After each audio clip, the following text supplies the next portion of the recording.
NDPS special court Patiala. सबको वही produce करते हैं यार, बड़े से बड़े आदमी भी वहीं जाता है। अभी गए त्रिवेंद्रम के अलावा कहाँ था? त्रिवेंद्रम, मुंबई, पुणे, अहमदाबाद, जयपुर। सफरनामा लिखने हो गया तो पूरा इंग्लिश। चलो, I am glad to share with you all that NCB arrest Jafar Sadiq, the kingpin of an international drug trafficking network, which we busted last month. This network is spread over India, New Zealand, Australia, and Malaysia. Accused earned huge amount of money through drug trafficking and invested in multiple businesses like film, construction, hospitality, etc.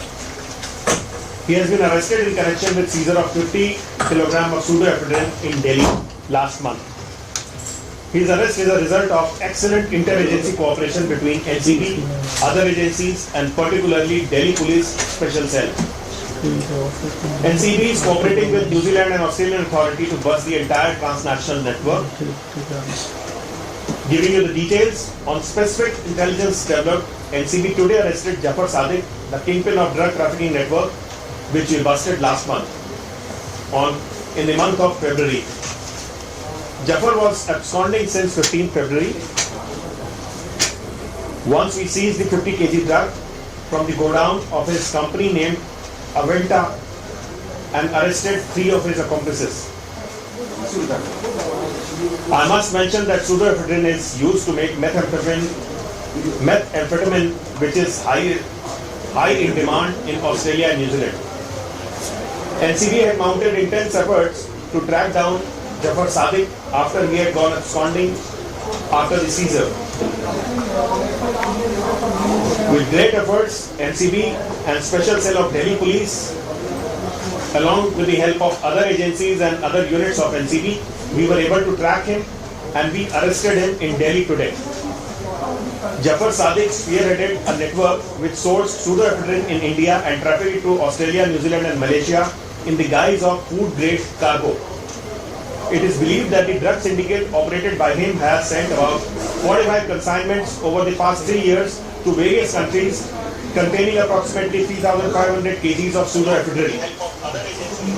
Jafar Sadiq has revealed that he has earned a huge amount of money from his illicit drug trafficking trade and has invested the same in the legit businesses like filmmaking, construction, hospitality, etc. His financial linkages with respect to drug trafficking is under investigation to identify his source of funds and the beneficiaries of proceeds of drug. The investigation are still underway and more details will be revealed soon. Sir, if the guilty proves, then what is the maximum sentence? 10 years of imprisonment. I must add about Jafar Sadiq, that his full name is Jafar Sadiq Abdul Rahman. He is mastermind of operation and he revealed that he is deputy head of NRI wing of Chennai West District of DMK. He went into hiding after the raid on his company premises and seizure of 50 kg of pseudoephedrine, and he has been travelling to Trivandrum, Mumbai, Pune, Ahmedabad and Jaipur. He has confessed of sending about 45 packets.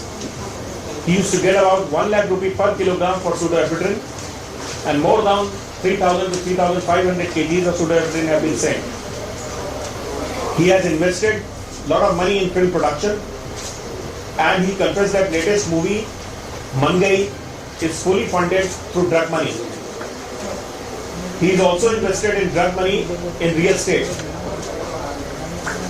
Partners and renowned personalities of Tamil film industry are also known to be associated with him in film production. His linkages with and penetration of his network in film industry is under probe. Linkages with producers and financiers in Mumbai are also being probed. He also built hotel in Chennai using drug money.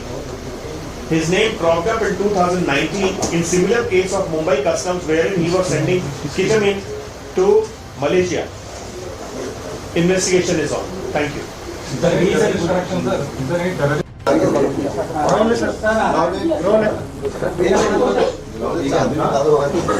आज NCB ने जफर सादिक नाम का एक सरगना जो कि international drug racket चला रहा था, और इसका ड्रग रैकेट नई दिल्ली, तमिलनाडु और भारत की कई जगहों से मिलाकर न्यूजीलैंड, ऑस्ट्रेलिया और मलेशिया तक फैला हुआ था।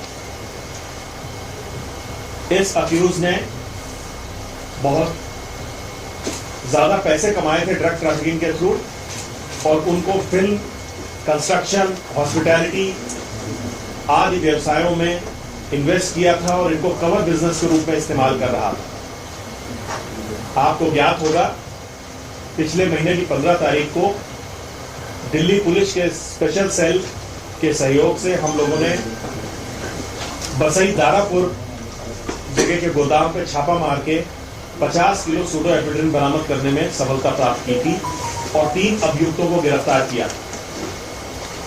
इन 3 अभियुक्तों से हुई पूछताछ और साक्ष्यों के आधार पर हम इस निर्णय पे पहुंचे कि जाफर सादिक नाम का एक इनका सरगना, जो कि तमिल में फिल्म प्रोडक्शन का काम भी करता है और कई बड़े लोगों से उसके संबंध हैं, वो इस रैकेट को रन कर रहा था। तो एक स्पेसिफिक इंटेलिजेंस के आधार पे एनसीबी ने जाफर सादिक को आज गिरफ्तार करने में सफलता हासिल की है। ये पिछले माह की 15 तारीख से भागा हुआ था और त्रिवेंद्रम होते हुए मुंबई, पुणे, अहमदाबाद, जयपुर आदि जगहों पर छुपता फिर रहा था। एनसीबी ने 50 किलो सूडोएफेड्रिन एवेंटा नाम की कंपनी के गोडाउन से सीज की। सूडोएफेड्रिन, मैं बताना चाहूंगा, मेथएम्फेटामिन नाम के एक खतरनाक सिंथेटिक ड्रग को बनाने में काम आती है। 15 तारीख को हुए सीजर के बाद एक सघन operation NCB operation branch, NCB की अन्य इकाइयां और दिल्ली पुलिस स्पेशल सेल ने छेड़ रखा था, जिसके परिणाम स्वरूप आज हम लोगों ने सफलता प्राप्त की। ये गैंग का काम मुख्यतः सूडोएफेड्रिन को ऑस्ट्रेलिया और न्यूजीलैंड जैसी जगहों पर भेजना था और ये छुपाने के लिए उसमें कवर के रूप में डेसिकेटेड कोकोनट या फूड प्रोडक्ट्स रखते थे। पिछली पूछताछ और आज इस सरगने ने भी ये कबूला है कि इन लोगों ने लगभग 40-45 कंसाइनमेंट यहां से भेजे हैं और पिछले 3 सालों में लगभग 3,500 किलो सूडोएफेड्रिन भारत से ये लोग भेजने में कामयाब हुए। इसने यह भी माना कि इसने काफी बड़ी मात्रा में इससे ड्रग मनी अर्जित की है और उसको तमाम सारे बिजनेस जैसे film production, construction, real estate, hospitality वगैरह में इसने लगाया है। इसके फाइनेंशियल लिंकेजेस और ड्रग मनी के ट्रेल की जांच सघन रूप से की जाएगी और जो भी दोषी होंगे उनके खिलाफ कानूनी कार्रवाई की जाएगी। सूडोएफेड्रिन एक प्रीकर्सर केमिकल है जो कि मेथएम्फेटामिन के प्रोडक्शन में काम आता है और ये एक कंट्रोल्ड सब्सटेंस के रूप में इंडिया में विधिक आधार पर रखा गया है इसको, और इसको जो भी डाइवर्ट करता है उसको 10 साल तक की सजा हो सकती है। तो जफर सादिक का क्या प्रोफाइल है? जफर सादिक अब्दुल रहमान इस ऑपरेशन का मास्टरमाइंड था। इसने स्वीकारा है कि ये deputy head of NRI wing Chennai waste district DMK party से ताल्लुक रखता था। ये 15 तारीख के सीजर के बाद हाइडिंग में चला गया, छुप गया और त्रिवेंद्रम, मुंबई, पुणे, अहमदाबाद होते हुए जयपुर पहुंचा। इसको लोकेट करने के बाद पूछताछ में इसको शामिल किया गया और आज एनसीबी ने इसको गिरफ्तार किया है। इसने ये माना कि लगभग इसने 45 पार्सल यहां से ऑस्ट्रेलिया भेजे हैं और प्रति किलो के हिसाब से इसको लगभग 1 लाख रुपए इसमें कट मिलता था।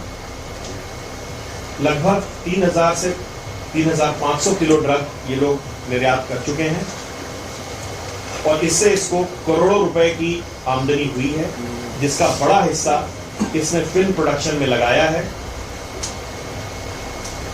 एक फिल्म, तमिल फिल्म मंगई नाम की फिल्म का प्रोडक्शन पूरी ही ड्रग मनी से हुआ है। ड्रग मनी को इसने रियल एस्टेट में भी इन्वेस्ट किया है। ड्रग मनी का इस्तेमाल